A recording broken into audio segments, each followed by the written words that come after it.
13.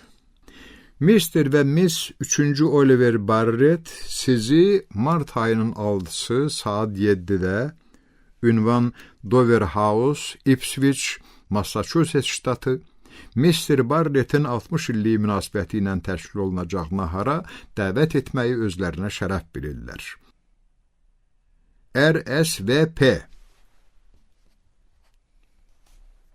RSVP zəhmət olmasa cavab verin. Bu qeyd dəvət olunan şəxsdən tədbirdə iştirak edib etməyəcəyini bildirməyi xahiş edir. Hə, nə deyirsən? Jenny soruşdu. Nəsə demək lazımdır? Sözsüz aydın deyil, mən cavab verdim. Məşğul idim.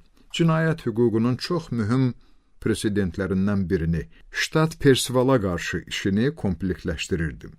Jenny isə dəvətnaməni burnumun ucunda yellədirdi. Mənə elə gəlir ki, vaxtı yetişib, Oliver, o dedi. Nəyin vaxtı yetişib? Özün yaxşı bilirsən nəyin. Jenny israr etdi. Yoxsa o, qarşında dizin sürünməlidir? Mən işimdən ayrılmırdım. Amma Jenny də inadından dönmürdü. Olli, axı o sənə əl uzadır. Qurtar Jenny, dəvətnaməni anam göndərib. Bəs deyirdin, heç zərfin üstünə də baxmamısan? Jenny az qala qışqırdı. Yaxşı, ola bilər gözücü baxmışam. Ola bilər yadımdan çıxıb. Axı bütün diqqətim ştat Persivala qarşı işinin yanında qalmışdı. Qarşıdakı imtahanlara hazırlaşırdım. Jenny bu söhbətə son qoymalı, yaxamdan əl çəkməli idi. Olli, bir özün fikirləş. İndi onun səsində yalvarış hissi olunurdu. 60 yaş. Əminsənmi ki, sən nəhayət barışmağa hazır olanda onu həyatda tapa biləcəksən, lənət şeytana. Mən Jenny-ni mümkün qədər sadə ifadələrlə məlumatlandırdım ki, bizim aramızda heç vaxt barışıq olmayacaq. Ona görə lütfkarlıq göstərib icazə versin, dərsimi oxuyum. Jenny daha dinmədi. Ayaqlarımı qoyduğum yastığım böyründə büzüşüb oturdu. Səsi çıxmasa da ağır baxışlarını üzərimdə hiss edirdi. Başımı qaldırdım. Bir gün 5-ci Oliver'də səni rədd eləyəndə onun adı Oliver olmayacaq. Buna əmin ola bilərsən. Əsəbi halda sözünü kəsdim. Adətən mən qışqıranda Jenny də səsini qaldırırdı. Amma bu dəfə çox sakit tərzdə davam etdi. Qulaq as, Olli. Əgər biz onun adını Klon Bozo qoysaq da, bu oğlan yenə narazı qalacaq. Çünki atası məşhur Harvard idmançısı olub və o, gənclik çağlarına çatanda sən artıq yəqin ki, ali məhkəmədə oturacaqsan. Klon Bozo 1960-cı illərdə Amerika Birləşmiş Ştatlarında yaradılmış və televiziyalar vasitəsilə qısa zamanda çox geniş populyarlıq qazanmış klon obrazıdır. Mən ona dedim ki, heç narahat olmasın.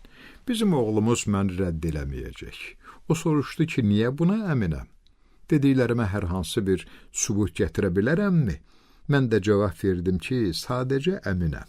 Oğlum məni rədd eləməyəcək. Amma niyəsini dəqiq söyləməkdə çətinlik çəkirəm. Məsələyə heç bir dəxli olmadığı halda Jenny yenə söhbəti fırladıb atamın üstünə qaytardı. Sənin atan da səni sevir, Oliver. Sən Bozonu necə sevəcəksənsə, o da səni elə sevir. Ancaq görünür, sizin Barrettlər nəslinin kişiləri arasında şəxsi ləyaqət və rəqabət hissi o dərəcədə inkişaf eləyib ki, bir-birinizə nifrət etdiyinizə özünüz də özünüzü inandıracaqsınız və beləcə yaşayacaqsınız. Əgər sən aralığa girməsən, zarafatla dedim. Hə, Jenny razılaşdı. Bununla da dinləmələr bitdi. Mən yenə evin kişisi səlahiyyətlərimdən istifadə edib söhbəti yekunlaşdırdım və təzədən ştat Persivala qarşı işinin incəliklərinə başvurdum. Jenny qalxdı. Birdən nəsə xatırlayıb geri döndü. Bir məsələ qaldı. RSVP. O necə olsun? Mən söylədim ki, musiqi sahəsində təhsil görmüş Radcliffe məzununun qısa və nəzakətli imtina cavabı yazmaq üçün hüquqşünas köməyinə ehtiyacı yoxdur. Bura bax, Oliver, o cavab verdi. Ola bilsin, mən həyatımda yalan danışmışam. Ya kimisə aldatmışam. Amma heç kimin bilərəkdən ürəyini ağrıtmamışam. Bunu bacaracağımı da düşünmürəm. Əslində isə bu dəqiqə o mənim ürəyimi ağrıdırdı və mən Jenniyə yumşaq tərzdə dedim ki, RSVP xahişinə uyğun bildiyi istənilən tərzdə cavab yaza bilər. Onsuz da bütün hallarda bu cavab eyni məna kəsb eləyəcək. Bircə bunu görməyəcəksiniz. Öz mübahisəmizi bitmiş hesab eləyib, yenə ştatla Persivalın çəkişməsinə qayıtdım. Telefon nömrəsini de, Jenny'nin çox yumşaq səsini eşitdim. Dəstək əlində idi. Sadəcə cavab yaza bilməzsən, mən indi hövsələmi itirəcəyəm. Nömrə neçədir? Dedim və bütün diqqətimi Persivalın ali məhkəməyə şikayəti üzərində cəmləşdirdim. Jenny'nin telefon danışığına qulaq asmırdım. Daha doğrusu, qulaq asmamağa çalışırdım. Necə olsa, ikimiz də eyni otaqdaydıq. "Oh, axşamınız xeyir, ser!" Jenny'nin səsi eşidildi. Olmaya dəstəyi köpək oğlu özü qaldırıb. Axı o bütün həftəni Vaşinqtonda keçirməli idi. Bu günlərdə New York Times'da özüm oxumuşdum. Bu jurnalistikamız hara gedir, ha? Jenny, niyə uzadır? Yox demək nədir ki, bu qədər vaxt aparır? Bəzən sadə bir sözü dilinə gətirmək üçün Jenny'yə həqiqətən xeyli vaxt tələb olunur. Olli, başımı qaldırdım. Danışığımız eşidilməsin deyə Jenny dəstəyin ağzını ovcu ilə qapamışdı. Olli, mən mütləq mənfi cavab verməliyəm. Başımın işarəsi ilə hə cavab. Başımın işarəsi ilə hə cavab mənfi olmalıdır. Əlimin işarəsi ilə tez ol rədd elə demək idi. Mən çox təəssüf edirəm. Jenny əlini dəstəyin ağzından götürdü. Demək istəyirəm ki, biz çox təəssüflənirik, ser. Biz? Anlamadım. Jenny məni də bu söhbətə qatır. Axı niyə bir kəlmə sözünü deyib dəstəyi asmır? Oliver. O yenə dəstəyin ağzını əli ilə sıxmışdı və çox yavaşdan məni çağırırdı. Onu çox ağrıdır, Oliver. Yəni sən sakitcə oturub atanın qanlı yaralarına necə baxa bilirsən? Əgər Jenny belə emosional vəziyyətdə olmasaydı, mən ona növbəti dəfə izah eləyərdim ki, daşdan qan çıxmaz. Deyərdim ki, valideyn məhəbbəti haqqında Aralıq dənizinin isti iqlim şəraitində yetişdirilmiş İtalyan ideyalarının toxumunu Raşmor dağının soyuq qayalarında əkməyə əbəs yerə cəhd göstərməsin. Amma o, həddən artıq məyus idi və bununla məni də məyus eləyirdi. Oliver, Jenny xahiş edirdi. Bəlkə səndə bir söz deyəsən. Ona? Deyəsən bu qız ağlını itirib. Yəni bəlkə heç olmasa quruca salam verəsən. O telefonun dəstəyini mənə tərəf uzatdı. Özünü ağlamaqdan güclə saxlayırdı. Mən heç vaxt onunla danışmayacağam, heç vaxt. Tam soyuqqanlıqla dedim. İndi artıq o ağlayırdı. Səsi çıxmırdı, amma yanaqlarından yaş süzülürdü. Sonra isə o yalvarmağa başladı. Mənim xatirimə, Oliver, heç vaxt sənə bu sözü deməmişəm. Xahiş edirəm, nə olar? Biz 3 nəfər idik. Üçümüz də ayaq üstə. Mənə elə gəlirdi ki, atam da yanımızda dayanıb nə isə gözləyirdik. Nəyi? Kimi? Məni? Yox, mən bunu edə bilməzdim. Jenny başa düşmür ki, məndən mümkün olmayanı istəyir. Nə desə etməyə hazır idim, bircə bunu yox. Mən gözlərimi döşəməyə dikib, qəti etiraz əlaməti olaraq başımı yellədirdim və özümü olduqca pis hiss eləyirdim. Jenny qəzəblə pıçıldadı. Heç vaxt mənimlə bu tərzdə danışmamışdı. Sənin qəlbin yoxmuş, yaramaz. Sonra o dəstəyi qulağına yaxınlaşdırıb, atamla telefon söhbətini yekunlaşdırdı. Mr. Barrett, Oliver istəyir ki, siz biləsiniz. O sizi özünə məxsus şəkildə. Jenny dayanıb dərindən nəfəs aldı. O hıçqırığını boğmağa çalışırdı. Heyrət içində donub qalmışdım və Jenny'nin mənim adımdan atama nə deyəcəyini gözləməkdən başqa əlimdən bir şey gəlmirdi.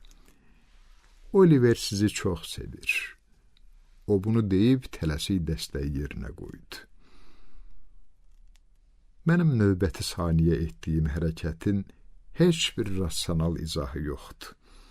Məni müvəqqəti olaraq anlaxsız saymağınızı rica edirəm. Yox, dayanın, rica etmirəm. Bu hərəkətə görə məni heç vaxt bağışlamaq olmaz. Mən telefonu onun əlindən qopardım, dartıb xəttdən ayırdım və otağın uzaq küncünə tolazladım. Lənətə gələsən, Jenny, rədd ol həyatımdan get. Birdən-birə vəhşiyə dönmüşdüm. Boğulurdum, heyvan kimi ləhliyirdim. Yavaş-yavaş nəfəsim açıldı. Aman Allah, bu nə idi? Məni cin vurmuşdu. Can görəmə baxdım, Jenny'ni axtardım. Onu görmədim. Jenny yoxa çıxmışdı. Pilləkanda addım səsləri də eşidilmirdi. İlahi, yəqin mən telefonu qamarlayanda bayra atılmışdı. Heç paltosunu və şərifini də götürməmişdi. Ürəyimi parçalayan ağrı və əzabı yalnız biraz əvvəl törətdiyim əmələ görə keçirdiyim peşmançılıq hissi üstəliyirdi. Onu axtarmadığım yer qalmadı. Hüquq məktəbinin kitabxanasında dərs əzbərləyən tələbələrlə dolu cərgələri dəfələrlə o başa keçirdim. 12 dəfə. Səsim çıxmasa da, baxışlarım, sifətimin ifadəsi kitabxanada çaxnaşma yaratdı. Olsun cəhənnəmə ki. Jenny'ni tapmadım. Sonra Harkness Commons'u, zalları, kafeyni ələk-vələk elədim. Başılovlu Redcliffe'də Agassiz House'u dolaşdım. Harkness Commons, Harvard Hüquq Məktəbinin universitet binaları kompleksi. Agassiz House, Redcliffe Kollecinin ilk prezidentinin adını daşıyan tələbə mərkəzi Harvard Universitetinin binalarından biri. Jenny'yə rast gəlmədim. Çox yeri gəzdim. Nə qədər bərk qaçsam da, addımlarımın tezliyi sinəmdən qopmağa hazır olan ürəyimin döyüntülərinə çatmırdı. Reinhold, taleyin ironiyasına bax. Orada alt qatda fortepiano məşğələləri üçün otaqlar vardı. Reinhold Harvard Universitetində Amerika bəstəkarı John Knowles Reynin 1839-1906 adını daşıyan konsert zalı. Reyn İngilis dilində ağrı mənası verir. Mən Jenny'ni yaxşı tanıyırdım. O hirslənəndə Reinhold'a gəlib bu bədbəxt musiqi alətinin dillərini yumruqlayırdı. Tutaq ki, bəs qorxanda, ölümcül qorxudulanda hara gedə bilərdi? Hər iki tərəfində məşğələ otaqları yerləşən dəhlizlə yeriyəndə elə bil dəlixananı gəzirdi. Qapıların deşiklərindən süzülən Mozart və Bartok, Bach və Brahmsın əsərlərindən parçalar burada bir-birinə qarışır, cəhənnəm musiqisinə çevrilirdi. Əlbəttə Jenny burada olmalı idi. Qapılardan birinin arxasında kimsə Chopin'in prelüdünü çalırdı. Daha doğrusu çalmırdı. Döyəcləyirdi. Hirslə, fəhmim məni həmin qapının qarşısında saxladı. Bir neçə saniyəliyinə qulaq kəsildim. Çox əsəbi çalırdılar. Musiqi tez-tez qırılır, təzədən başlayırdı. Növbəti səhvdən sonra qadın səsi eşidildi. Zəhrimara qalasan. Bu Jenny olmalı idi. Qapını kəskin dartdım. Fortepianonun arxasında Redcliffe tələbələrindən biri oturmuşdu. Qız başını qaldırıb mənə baxdı. Eybəcər, enli-kürək bu hippi mənim qəfil müdaxiləmdən çox narazı qaldı. Nə var ay kişi, nə olub? Çox pis şey olub, çox pis, cavab verdim və qapını örtdüm. Sonra Harvard meydanını, Pamplona kafesini, Tommu qalereyasını, adətən sənət adamlarının toplaşdığı Hayes Big kafesini gəzdim. Nəticəsi olmadı. Axı o hara çıxıb gedə bilərdi? Metro artıq bağlanmışdı. Amma o birbaşa Harvard meydanına getmişdisə, özünü Boston qatarına çatdıra bilərdi. Orada isə avtobus terminalı var idi. Mən Harvard meydanındakı telefon köşklərindən birinə girib, aparatın yarığına bir 25 sentlik, 2 10 sentlik dəmir pul salanda gecə yarıdan xeyli keçmişdi. Alo, Fil? Hə? Fil yuxulu-yuxulu cavab verdi. Kimdi? Mənəm, Oliverdi. Oliver? Filin səsi titrədi. Jenniyə nəsə olub? Birinci sualı bu oldu. Əgər məndən soruşursa, deməli Jenny ora getməyib. Oh, yox, Fil, yox. Şükür Allaha, özün necəsən, Oliver? Qızının başına bir iş gəlmədiyinə əmin olan kimi, Fil sakit və mehriban danışmağa başladı. Elə bil onu gecə saat 1-də şirin yuxudan eləməmişdilər. Əla, Fil, mən yaxşıyam, hər şey normaldır. De görüm, Fil, Jenny ilə danışıb eləyirsiniz? Çox az, deyə o qəribə rahatlıqla cavab verdi. Yəni, necə az, Fil? Yəni, vallah, o mənə tez-tez zəng vurub sizin həyatınızdan danışa bilərdi. Mən ki, yad deyiləm, özün bilirsən. Əgər adamın eyni zamanda həm sakitləşməsi, həm də panikaya düşməsi mümkündürsə, mən belə bir vəziyyətdəydim. O sənin yanındadır? Fil soruşdu. Nədir ki? Dəstəyi ona ver, özüm sözümü deyim. Verə bilmərəm, Fil. Oh, yatır yəqin, yatırsa o yatma. Yaxşı, dedim. Qulaq as, yaramaz. Fil canlandı. Bəli, ser. Greenstone elə uzaqdadır ki, heç olmasa bazar günləri vaxt eləyib bura baş çəkə bilmirsiniz? Ya da istəyirsiniz mən gəlim? Yox, Fil, özümüz gələrik. Nə vaxt? Bazar günlərinin birində. Mənasız danışıb məni başdan eləməyə çalışma. Yaxşı övlad bazar günlərinin birində deməməlidir. Yaxşı övlad üzümüzə gələn bazar deməlidir, Oliver. Oldu, ser. Üzümüzə gələn bazar.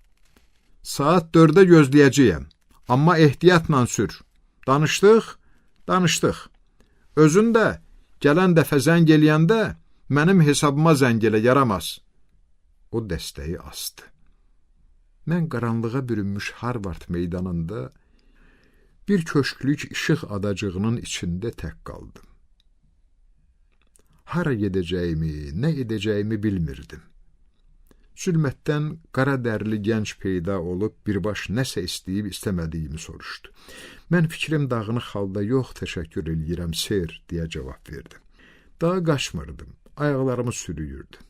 Boş evə qayıtmağa tələsməyin nə mənası var idi ki? Artıq vaxt çox gec idi. Mənsə tamam keyləşmişdim. Hava həqiqətən heç də isti deyildi, amma hisslərimi soyuqdan çox qorxu kütləşdirmişdi. Evə bir neçə addım qalmış, mən pilləkənin başında qaraltı gördüm. Əvvəl elə fikirləşdim ki, gözlərim alacalanır, çünki qaraltı tərpənmirdi. Amma bu Jenny idi. O pilləkəndə oturmuşdu. Mən o qədər yorğun idim ki, qaraltını görəndə qorxmağa da heyim qalmamışdı. Onun Jenny olduğunu başa düşəndə isə o qədər sevinmişdim ki, dilim tutulmuşdu, qışqıra bilməmişdim. Çox istəyirdim, indi Jenny ağır bir şey tapıb təpəmə indirsin. Jen, Olli, ikimizin də səsi elə yavaş çıxırdı ki, bu dəqiqə keçirdiyimiz hissləri ifadə edə bilmirdi. Açarı yadımdan çıxarmışam, Jenny dedi. Mən birinci pillədə dayanmışdım. O sonuncu pillədə oturmuşdu. Mən Jenny'dən burada nə qədər gözlədiyini soruşmağa ürəyiləmirdim. Bircə şey haqqında düşünürdüm. Onun qəlbinə ağır yara vurmuşam. Jenny, məni bağışla. Sus, o sözümü kəsdi. Sonra sakitcə əlavə etdi. Sevgi varsa, bağışda söyləməyə ehtiyac qalmır. Pilləkanla onun yanına qalxdım. Mən yatmaq istəyirəm. Okey? Okey. Biz mənzilə girdik. Əynimizi soyunanda o mənə elə baxdı ki, sanki ruhlandırmaq istəyirdi.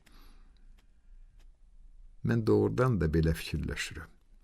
Pilləkanda dediyim kimi Oliver. Vəssalam, vəssalam, vəssalam.